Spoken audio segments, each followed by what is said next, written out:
People were being told to rough up Iraqis that wouldn't cooperate. We were also told they're nothing but dogs. Then all of a sudden, you start looking at these people as less than human, and you start doing things to them you would never dream of, and that's where it got scary.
Around the world by a monolithic and ruthless conspiracy that relies primarily on covert means for expanding its sphere of influence.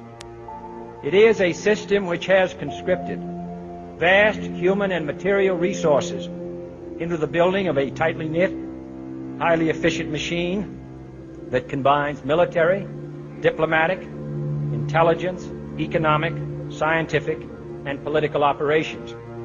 Its preparations are concealed, not published. Its mistakes are buried, not headlined. Its dissenters are silenced, not praised. Americans, mobilize. Stand together, stand tall. Tell the government you're mad as hell. No longer cooperate with the government. Do not accept the national ID card. Do everything in your power to restore freedom and your individuality back to America. Stop being a country run by the institutions for the institutions. Let's go back to we the people, by the people, for the people, as opposed to we the institution, by the institution, for the institution. Stop being scared. We have to stand up and do what's necessary to take back, to stop these bankers, this elite, this government full of lies, congressmen full of liars. As Iraq Veterans Against the War, we are resisting an occupation we once risked our lives for. We swore to support and defend the Constitution of the United States of America, but we found out the hard way that the greatest enemies of the Constitution are not to be found in the sands of some far-off land, but rather right here at home. When injustice becomes law, resistance becomes duty. It is time we start meeting oppression with resistance. They cannot stop us. Humanity marches on. The utmost manifestation of love and devotion to America is today, as it always has been, resistance of tyranny. Resist we must, and resist we will. We will not be silent. We will not obey. We will not let our government destroy our humanity. We will not wait another moment in fear to stand up for what we know to be right. It is time we start meeting oppression with resistance. Northwoods, explain that really quick. I mean, this is 1962. The Joint Chiefs of Staff signed a document that was planning on having fake attacks on American civilians and blaming it on the Cubans to get us to go to war with Cuba. They were going to blow up a drone jetliner. They were going to send a jet into the air and blow it up. Oh my God! And blame the Cubans for it and get us to go to war with Cuba. Planning on having fake attacks on American civilians. The time when the operation of the machine becomes so odious, makes you so sick at heart that you can't take part. You can't even passively take part. And you've got to put your bodies upon the gears and upon the wheels, upon the levers, upon all the apparatus, and you've got to make it stop. And you've got to indicate to the people who run it, to the people who own it, that unless you're free, the machine will be prevented from working at all. I served with Kilo Company, 3rd Battalion, 8th Marines as an automatic machine gunner. There's a term, once a Marine, always a Marine, but there's also the term, eat the apple, F the Corps. I don't work for you no more. And I'm a Marine. I took an oath to defend the Constitution. The Constitution! I didn't take an oath to defend these banksters.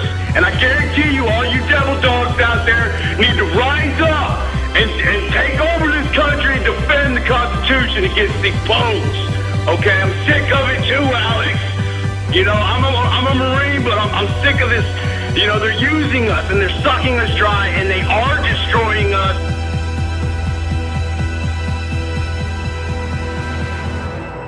People should not be afraid of their governments. Governments should be afraid of their people. Councils of government, we must guard against the acquisition of unwarranted influence, whether sought or unsought, by the military-industrial complex. The potential for the disastrous rise of misplaced power exists and will persist. We must never let the weight of this combination endanger our liberties or democratic processes.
There is a new worry on our southern border tonight, with border agents overwhelmed by this huge recent surge in illegal immigrants. The cartels are now taking advantage. Megan, let me just say this. What I watched over the last few days is so problematic that what I'm about to say on your show is the most important thing I've ever said on your show. We have so many problems facing this country. We know them all, especially the major ones: joblessness, welfare, national security, so on and so on. And as I stood on that border and I watched those cartels drag over all the things they did, I went over to the bus depots and watched thousands upon thousands of illegal aliens be bussed around almost as if they were at Disneyland, being sent off to somewhere USA.